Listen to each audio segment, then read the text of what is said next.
Hello and welcome to another video review. This is Company of Heroes Opposing Fronts for PC.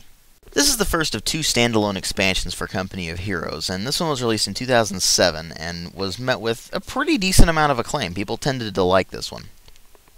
And interesting features of it included the idea of it being backwards compatible with the original game. If you bought the Opposing Fronts expansion and didn't have the original Company of Heroes, you could still play it by itself, and the campaigns that come with it, and the skirmish mode and everything. You could also play it online, even against other Company of Heroes owners if they had the original game. You could play against them, but you could only use the factions that were included in Opposing Fronts, rather than the two original factions. So it's actually pretty interesting the way they worked that out, and it's a pretty interesting expansion as a result.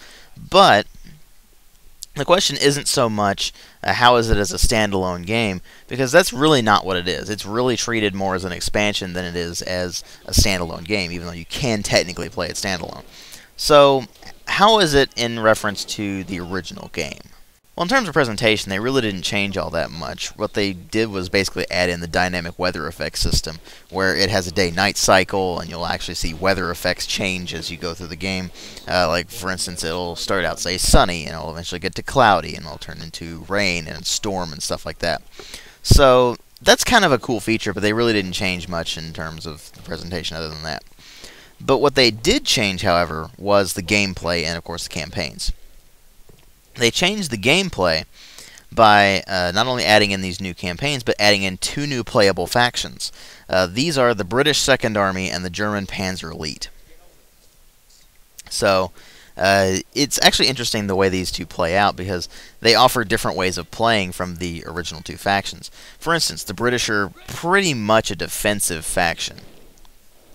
They have a lot of stuff that will aid them in defending points rather than actually attacking, whereas the Panzer Elite are really just fast and hard-hitting with their vehicles rather than much else. And of course, these all have their own doctrines available to them as well, so that'll also influence how you play the game. It's pretty nicely balanced, actually. I like what they did with these two factions. The problem I have, though, is that they feel a little underpowered compared to the original game factions, and I don't really know why that is. Maybe it's just that I'm not particularly great at using these two factions, but they just seem a little bit underpowered compared to the originals. Maybe that was intentional. Maybe they wanted to make it a little harder to play these new factions, but oh well. Anyway, they added in two new campaigns as well.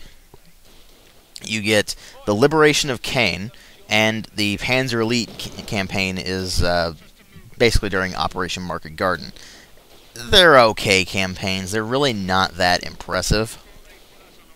Pretty much the same stuff you'd expect from the original Company of Heroes. So if you like those campaigns, you'll probably like the campaigns in this one.